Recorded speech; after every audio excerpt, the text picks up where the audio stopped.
When you've flown birds, old birds, would you fly your old birds every day? No, never. Never. Never. How many times would you fly them a week, say? I would say, when I fetch my birds out of the stock loft, for the first fortnight, obviously, that they want some exercise to get the fat off them. But once you've got the birds flying and rolling, then I think I would never fly the old ones every day, because if you do, there's always the chance that they're going to go high up in there and you're going to lose them. Plus the fact that they go a little bit off the roll. I think at least 2 days, and I do sometimes less than 3 days, and fly them on the third days. And I find this very good for old birds. And it's also good with youngsters when they've perfected the roll. They get fed up of rolling at times, and a day's rest. It's like an athlete. A day's rest before he runs, and he performs better. So you give them a day's rest before every competition? Yes, every competition. I dropped a clanger some years ago when Ernie Stratford came to stay with me the one weekend.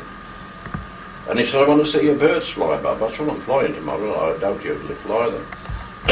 I fled them on the Saturday evening for him, and they were out of this world. Brilliant. I fled them the following day, and they were a load of rubbish. So that determined me never, whoever came, to move from what I have always done. Would you feed on that day before a fly? Would you feed your team the day you rested them? Would you feed them before the fly? I have invariably, if I was flying at say 9 o'clock in the morning, I've invariably got up at 6 o'clock in the morning and given them a couple of handfuls of canary seed, which to me is another great booster for the pigeon. Do you give them constant water in front of them all the time, or are you a fly that just one drink a day? They have one drink a day when they're fed. There's no water in the flying lofts. Is this just normal water, or is it boiled water? I never give them anything else but water out of the tap. I know some people put sugar in and glucose and things like that, but I've never ventured to try that.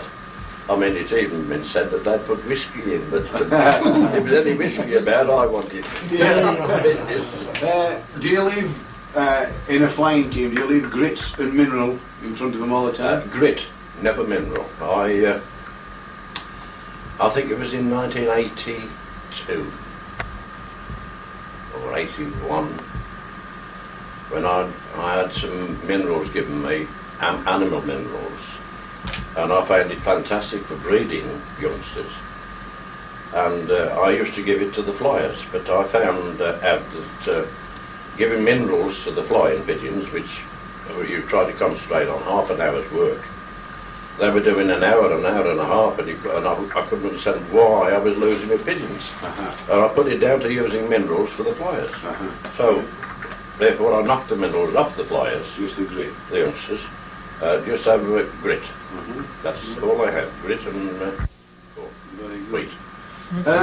In a young bird team, in a flying young bird team, any youngster that develops a flying fault, would you cull a bird that flies away from the team and above them?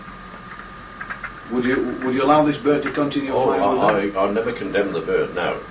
The only time I would condemn a bird if it's rolling sloppy or rolling loose on its side.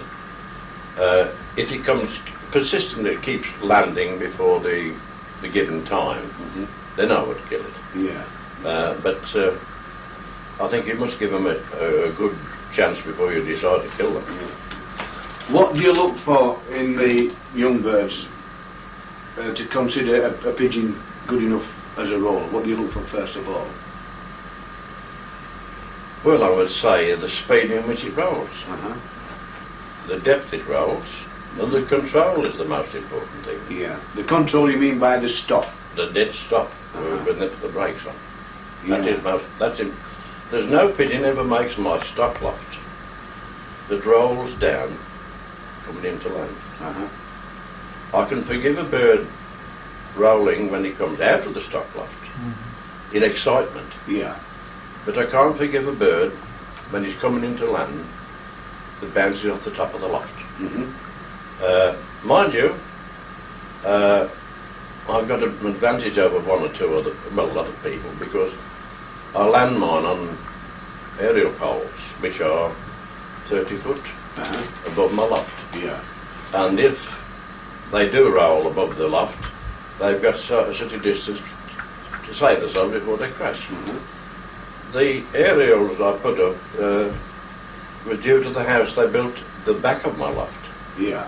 And when they built this house at the back of my loft, I thought, well, my pigeons would be landing on that roof, so I decided to put these aerials up. And if a pigeon lands on that house, I kill it. Yeah. So that they all land on the poles, which is a safer method than landing your bird on the top of a loft. Yeah. Yeah. Because, as I said to Bill Barrett the other week, he flies a big team of rollers. I said, if 2 or 3 of the silly ones start to roll and start the others going, bang onto the top of the shed they go. And with the poles, you see, when the pigeon is coming into land, it's landing with his feet sticking out, ready to land on the bars. And that is not a rolling position. I mean, when the pigeon rolls, he's got his legs at the back of him.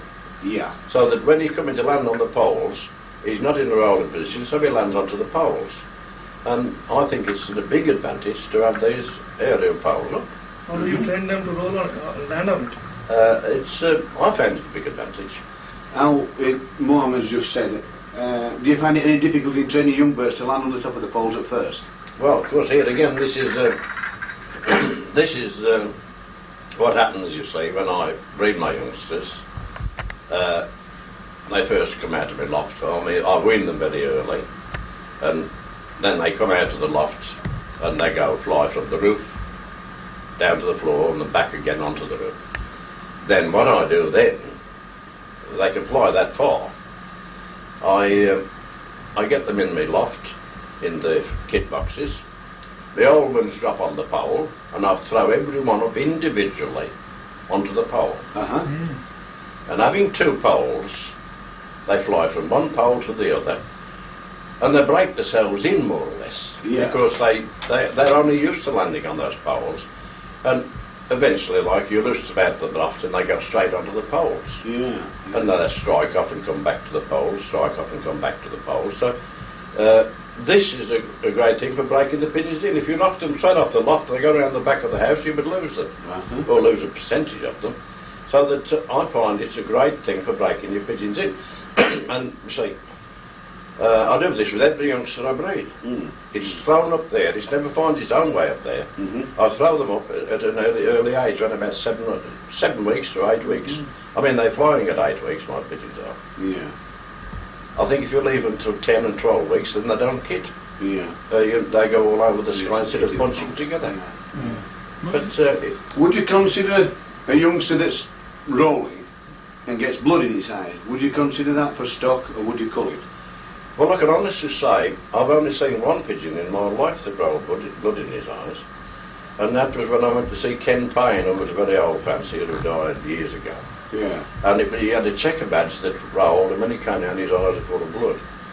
And he said it's a fault in the pigeon. I can't say that I've ever had a pigeon that rolls and has blood in its eyes. Would you say that would be ultimate velocity, pigeon doing that? Well, to me, I think it's a fault in the pigeon, and whether it can roll or not, if it's going to keep on breathing them, you'll just knock it off. Would you consider that, though, the fastest, the ultimate velocity, the fastest it could ever roll, that causes that? Well, as I say, I've never come across it, so I don't know. No. I've never had my pigeons, and I reckon I breed terrific speed rollers. But when they come down, obviously, the ones that have been working the heart out, they're a little bit docile and they stop on the pole. Bob, would you consider the hole in a roller important or unimportant in the birds in the roll? Well, years ago, it was very prominent, the hole in the owl when they rolled. But as we've advanced, the faster the pigeon rolls, the tighter it rolls, the less you see the hole. I have pigeons that can roll like lightning, and you don't see the hole in the middle of them. To me, years ago, they used to say, "Oh, look at the hole," but they were rolling looser then than they are today. Yeah. I mean, the speed in which my pigeons roll, I very rarely see the hole in them. Uh-huh. Okay, that's good. Right, thank you, Bob. Thank you very much. Go. Well, that is an old stock loft. At one period of time, I used to have probably 40 pair down. I used to supply South Africa with them and all over the world, but I'm content now with just the few lofts I've got there, Okay. which are 2 breeding lofts and 6 flying lofts. Can we have a look inside your lofts, Bob? Can we just have a look at the breeding boxes? Yeah. Okay. Okay. Are all your stock cocks, Bill? These are all my cocks. Yeah. How many cocks are in here? Well, there should be 22. 22. Yeah. Boy. What's a couple of your favorites in here? Oh, well, the 2 old boys are my favourites. I've got 2 birds, 1972. White one there with black splash, Oh, yeah. and a black grizzle, which is 1972. I don't let them feed the young ones. I only get them to lay their eggs, I see. and then I run the eggs then. Oh, I see. I've got 1 or 2 other birds that are 8 years, 9 years old, but the 2 old favourites are still there. Yeah. All right. Here's some Bob Brown's hens here.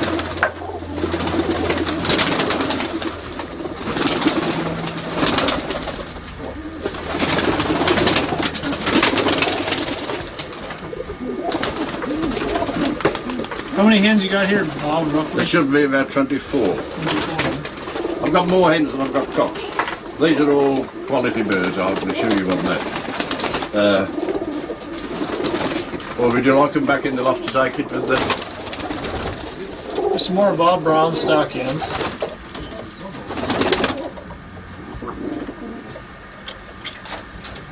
How many individual families do you have, Bob?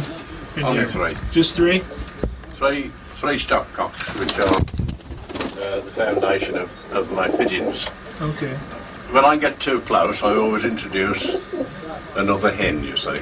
Okay. Use your hens for your outcrops. Probably every 5 years I introduce a good hen, Yeah. and then I work the hen round the loft to I the see, 3 yeah. cocks. Yeah.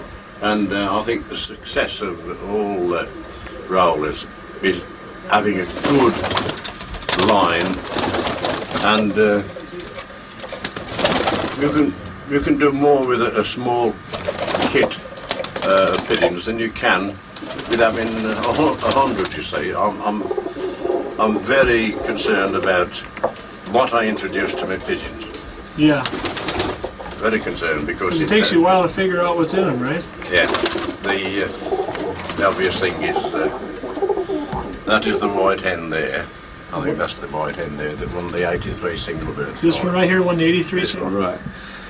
This is a wing